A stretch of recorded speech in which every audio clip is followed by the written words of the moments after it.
Hello and welcome to tutorial number 11 on the feeling, which is this rising square thing. Which is here in the intro. So the essence of this sound is that basically it's just Harmer with loads of random stuff all assigned up to modulation X, which is this automation clip right here. Kind of like a macro in Serum or Massive. So I guess let's open Harmer and do it from scratch. So first things first, square wave 2 octaves down. After that it's just a custom filter shape, which is just a double peak filter kind of. And because it's kind of a pain in the ass, turn on the little magnet there for snap. I am going with somewhere with this, I promise. And then annoyingly, painstakingly click double curve 4 times. Full curve, full curve, full curve, and so on. So the reason why I do this is because then you can automate the width here to kind of do a double peak sort of thing, kind of like in Serum, but just like the lazy way. This isn't really double peak because the width just like scales this horizontally here or vertically here, I guess. So I guess you put frequency in the middle and then sort of you get kind of yah effect, right? Anyway, so that's what I was doing there. So all you do here is just assign the width to modulation X. And you'll notice that it kind of is at the peak of the yah sound when width is at the bottom, right? So I ended up doing something a bit like this. So from this point forwards, modulation X is my official yah knob. And we're going to be putting lots more stuff on there. So as for the other knobs, I left this at 100 and I also left the frequency in the middle. So obviously this kind of sucks because all we can hear is these parts, right? The rest is just black. So I basically just want to turn the filter mix level down a bit, and I do this by messing with the parallel serial knob to bring some of the background back in. So the manual tells you more about this, but basically this knob here, right? So you've got two filters, filter 1 and filter 2. You can either have them in parallel or in serial. So in serial is kind of, I guess, just like having two parametric EQs, one after the other here. So it basically just goes through filter 1, and then the output of filter 1 goes into filter 2, and then out, right? Or you can have it in parallel, where the same thing goes into filter 1 and 2 at the same time, and they both get sort of like cross-faded together. So while the knob is on the right, that's serial. So all the way on the right, which is the default, is just completely serial. Into 1, then into 2, then out, right?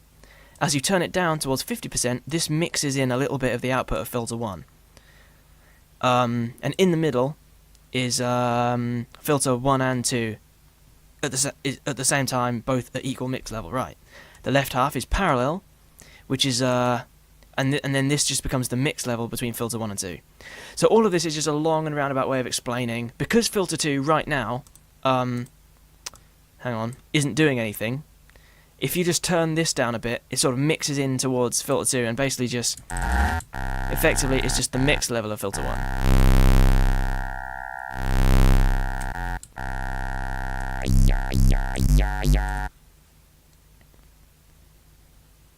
And all filter 2 was, which I did actually use, is just crude band stop, quick map to modulation X, and that was it.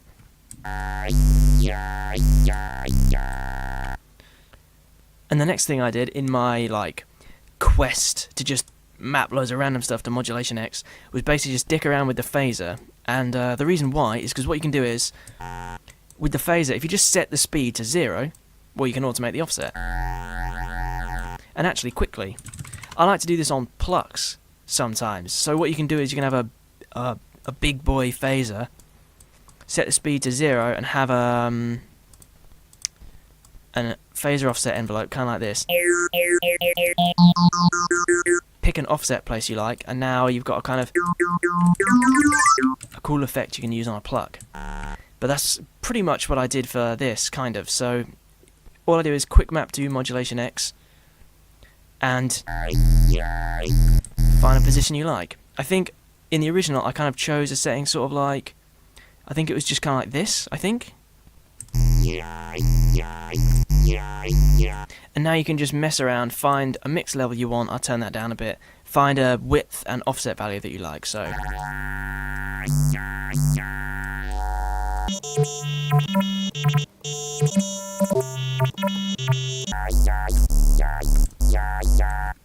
now we've got that. I guess I could just quickly mention that I could have just middle clicked keyboard tracking here, or right click and done reset.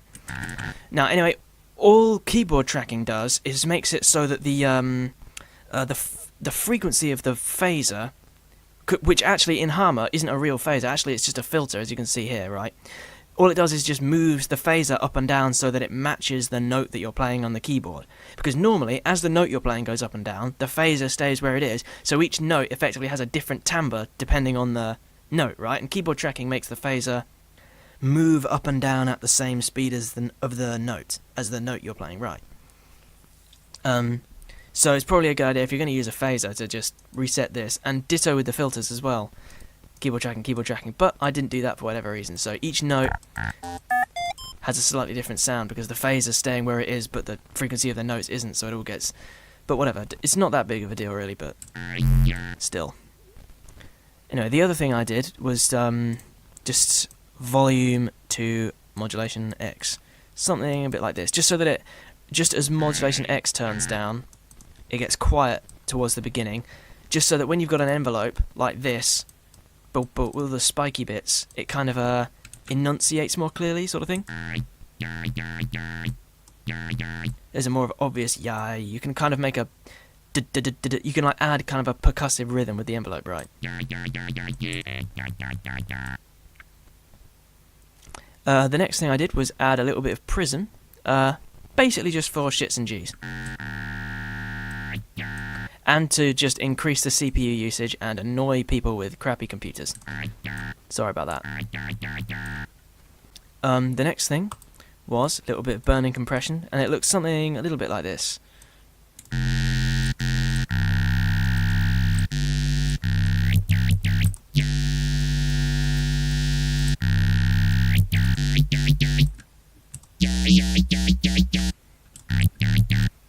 And that is almost it, if not for one more thing, which I'll show in a second. But quickly first, I'd like to compare this to the original, see what it sounds like. So here's the original, and I'll disable all the effects. So what does it sound like?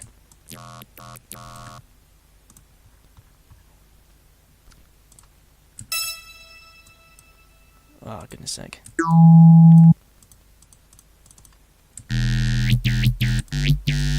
Pretty much the same. So, one thing I forgot, actually, the filter is deeper. Sorry, the phaser. And messing around with compression, I guess, and the phaser offset, we'll manage to get the exact same sound, the width probably. So they sound a bit different, but it's basically probably just the phaser settings I used. So that's the synth. That's all there is to it, except for the thing I said earlier, smooth mod. Now, I can't be bothered to explain this too much. It's kind of obvious, really. All it really does is, I think, it limits the maximum speed that parameters can change, right? So if you turn the knob really fast, the actual value will slowly move to smooth it out, which is lovely. When you're using a physical knob, it makes it sound very smooth, but obviously, when you use spiky envelopes like this, it kind of ruins it. And by the way, also smooth mod only applies to the XYZ modulation and the filter frequencies. So actually, if I look at the original, wherever it is, if I turn on smooth mod, listen to this part, it kind of ruins it. Anyway, so basically just disable smooth mod. And that is the entire synth. Goodness sake, this pluck thing from earlier. Alrighty. So now I'm going to go back to the original. So, goodbye. Go back to the original and show you what all the effects were. As you can see, there's a great big stack of them. So move this to the end because I never used it. And show them all one by one. So the first was a Maximus, so without it, with it. Excuse me. All I really did was just change these curves a bit and mess with the pre and post and attack values. So I didn't touch the master. All I did with the high was just do that, and that's it. So just basically just turning the high up a bit, really, I guess. And then as for these curvy shapes, is kind of pretty much just doing the same as what OTT does. So it's just everything that's below this middle, where the tension point is, gets turned up. Everything above it gets turned down, so it all sort of gets squished into the middle. So what I like to do is turn up the pre, so that it kind of is in the vertical, horizontal middle. It's level with this line, like the audio comes up to the middle, right? And then just mess with the post to compensate, and then give it a bit of an attack to add a bit of latency to it, so you get a sharp spike at the beginning for that. You know, that's powerful, sticky compressor sound you get sometimes. And that's basically what I did with the low, but I must have just been too lazy to remove this point here and make it look like that, so I was just like, same difference. So really all I did was just, change this curved shape, mess with pre and post, and turn up the attack a bit. Didn't really touch anything else. Next is a vocodex, which I guess kind of just sort of behaves like a multiband compressor when you're not doing any vocoding, which for this sound I'm not. So really all I did was just mess with the order, number of bands, filter flatness, bandwidth multiplier, bandwidth, and I also turned the pitch shift down a bit. Now, I guess I'll just sort of demonstrate really. So I turn the wet all the way up for some reason. So just messing with all those knobs until you get something you like, I guess. Another thing you can mess with in vocodex is the band distribution. So what all this really does is it just affects where all the bands are placed, right? Where it decides to locate the bands, at which frequencies does it place the bands. So basically, on the x-axis is which band, and that each band is shown by a vertical line here, which you can see changes as you change the number of bands, right? I'm not sure if you can see that. The video is probably kind of crappy resolution, but anyway. So the x-axis is which band, and the y-axis is the frequency that band will be placed at, if you see what I mean. Anyway, so you can see as you play the sound and move the tension up and down, it kind of moves the bands left and right.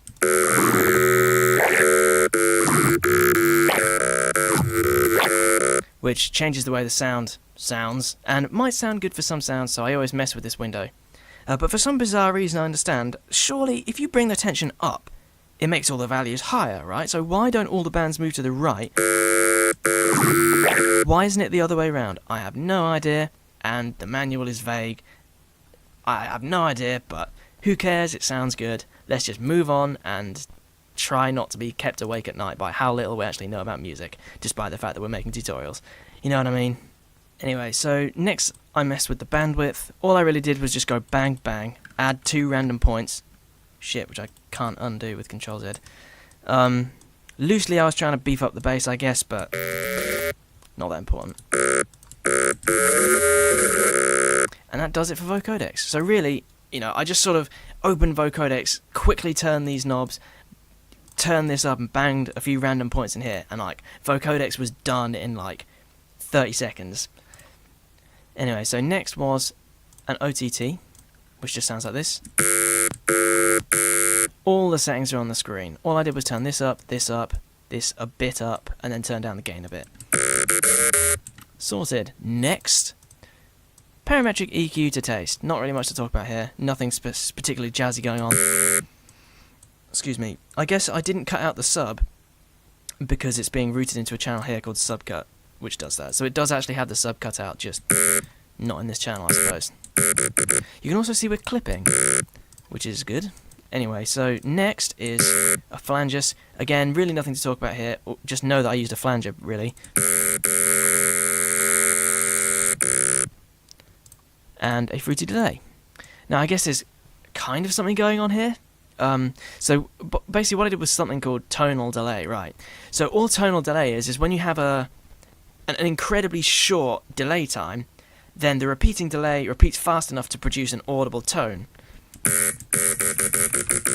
Which can kind of be sort of and this tone doesn't change in frequency as the pitch of the input to the delay changes. So basically what happens is you end up with a kind of atonal, discordant kind of sound, which adds a sort of metallic, robotic quality.